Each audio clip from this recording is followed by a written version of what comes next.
pain. You know how many times I wanted to just give up? How many times I've thought about ending it? Life is hard.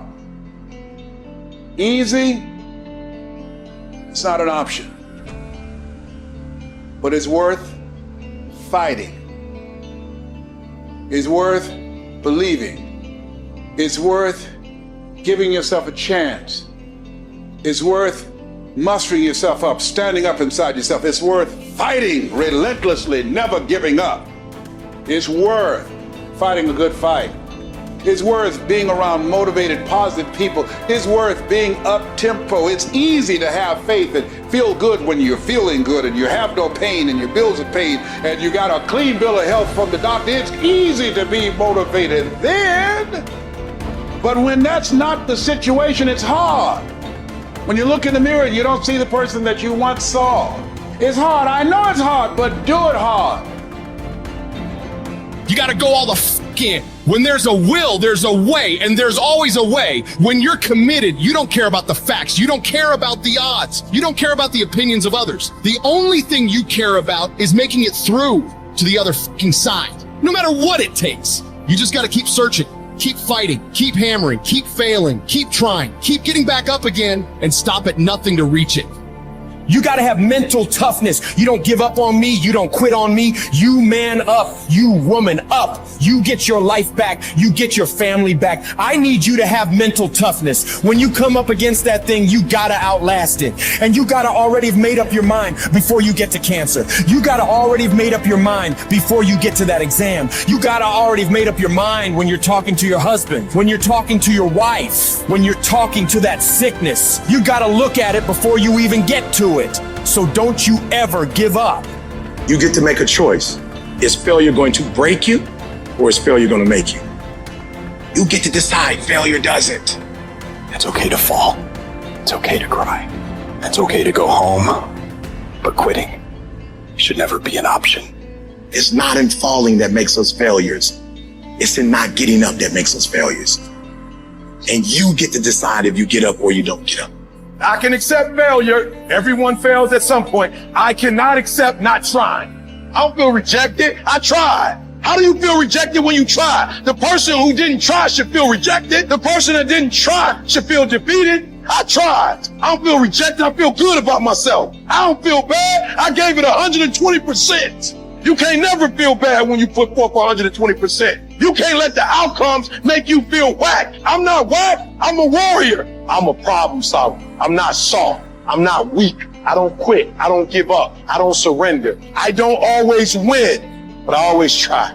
When you believe with everything in you that you are destined for greatness, you will find a way. You turn a tragedy into a triumph, despair into repair, pain into gain, adversity into prosperity. You have to know that this thing is going to work. Come hell or high water, whatever it is that I set out to do, it may not happen in 6 months, it may not happen in a year, it may not happen in 2 years, but at some point, my dream is going to become a reality. I think about my why. I can't quit. I can't stop. I can't get tired. I can't give up. I can't give in. My mama counting on me. My wife is counting on me. When you ain't got nothing left in your tank, you got to think about the people in your life that you're doing this for. And then if you could think about them, you could go one more mile. You could go one more day at work.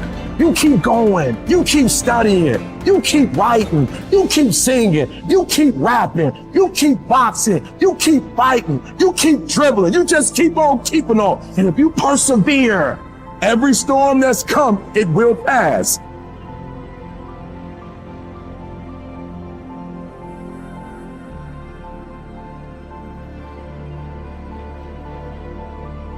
Do you know abundance is our birthright? Abundance is our birthright, and everywhere you look, you see abundance. Everywhere you look. There's an abundance of leaves on the trees. There's an abundance of snow in the ground. There's an abundance of water in the universe. There's an abundance everywhere you go, and you and I have the ability to create an abundance. Now you take nothing with you, you'll never own anything.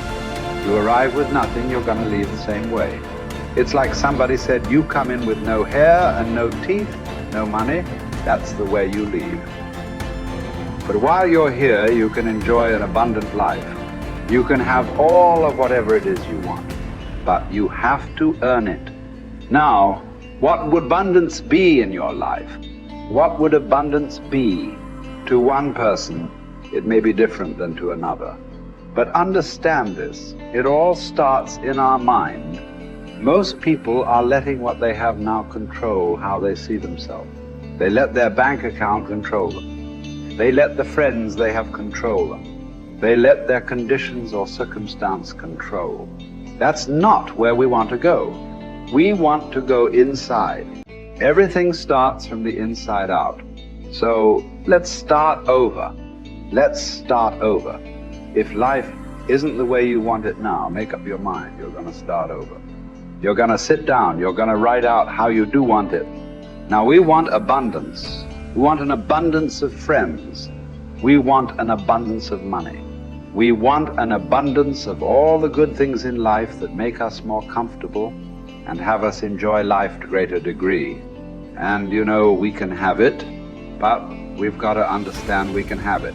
We've got to understand that we have infinite potential locked up within us. We've got a marvelous mind. We can think anything we want. You know, Viktor Frankl spent the war years in a concentration camp. And he said, regardless of the intellectual or physical abuse he was subjected to, no one could cause him to think something he didn't want to think. All the great leaders, all down through history, they have been complete, unanimous agreement. We become what we think about. Well, don't think lack and limitation. Think abundance in whatever you want. See yourself with plenty, with abundance. Hold the image and then just think, how can I get this? By continually seeing yourself with it, the way to get it will start to come to your mind. You will attract whatever you need because you're getting on an abundant frequency, and it'll all start coming into your life. As you move towards it, it'll come towards you. Abundance, it's your birthright. You've got to decide on it. Enjoy it. You know, if you can survive the temporary pain in your life, and all pain is temporary, if you can survive the temporary, on the other side of temporary pain, you meet another version of yourself, another insight about yourself. And that's why it's so important to grow as a person, because the more we grow and become a new person, we can help those that used to be like us. And that's why you and I are so addicted to growing and learning, and we're curious, because if you used to be a broken person and you no longer are quite as broken, you can help broken people. If you used to be broke financially and you no longer are, you can help people. Whatever you do for a living, at one time you didn't know about it and now you do. You can help those who need to know about it. And so you're immensely qualified if you understand the power of doing one more. 95% of people have an operating system in their mind where they operate out of history and memory. 5% of humans operate out of vision and imagination. So the reason we're so much happier, I believe, when we're children is we have no history and memory. So we operate out of imagination and dreams and vision. But at some age, some people it's 5 years old, some it's 8, some it's 18, some it's 28, they create a history. And that history then becomes the operating system. So even if they take on a new behavior or tactic, they're operating out of a pattern of thought and belief that's historic and memory-based. And so the number one thing I would say is begin to operate out of your imagination again, out of your vision again. Create from that place. If you create from that place, now you're not tied to the result in that moment. You're giving yourself space to imagine and create something new in your life. You're the product of who you hang around. Wow. How do I know if they serve me or not? Here's one way to just deduce this, because they could be beautiful people who care about you, and they might even support you. But when you're with them, what are you ever have those friends you're with them, you're like, you remember when, you remember that party, remember that thing? Yeah. And if your friends are constantly bringing you to the filtration system of memory and history all the time, think this through. How often are those friends saying, hey, what are you working on now? Where are you going? What's your vision? What do you want to create? And maybe that sounds hokey, but you and I have both our friends have the most amazing histories, and you can't get them to talk about them. No. You have to work, because what are they still doing? Yeah. They're talking about now and where they're going. Yeah. Their viewpoint in their life is being present and having a vision for the future. Yeah. A formula for misery, a formula for lack of creativity, lack of productivity, is constantly being history and memory. Even if it's good, it doesn't serve us. And for most of us, it's not good. And we keep living from it or trying to move away from it. Create a new future. Don't move away from the past. Create a brilliant, imaginative, curious, vibrant vision for your life. Love for something is in the present moment also, right? Love is not just for the past. And it's funny how important one day is, man. When my dad got sick, my dad got cancer. When he first got sick, he goes, hey, my dad was a dude. He goes, look, I'll fight this one time. Okay, I'll do your little chemo and your surgery, but I'm not gonna pour poison into my body. I'm not gonna lose my hair. I'm not gonna deteriorate. I'll give this thing a shot once. If it doesn't work, I'm out. That led to 8 years of him fighting it. Chemo, radiation, proton therapy, surgery, chemo, experimental chemo, and he did lose his hair and he was in pain. And I'd say to my dad, Dad, you're suffering so much. You said you wouldn't suffer. He said, no, Eddie, I'm in pain, but I'm not suffering. I choose not to suffer. And I'm not suffering because I get to see my grandkids again. And I said, Dad, why are you doing this? And he said, you only understand the power of one day when you're threatened with never having another one. I'll do anything for one more day. Get to be with you one more time. Give your mom a kiss one more time. Maybe I'll see one of my granddaughters get married. And he goes, I'll do anything for one more day. And when we begin to think of our life that way, the power of right now and having one more moment and one more minute is so beautiful. It's so blessed. It's so big. It's so amazing. Why would we spend that minute in history? Why would we spend that minute in the past when we could be fully present and creating the future?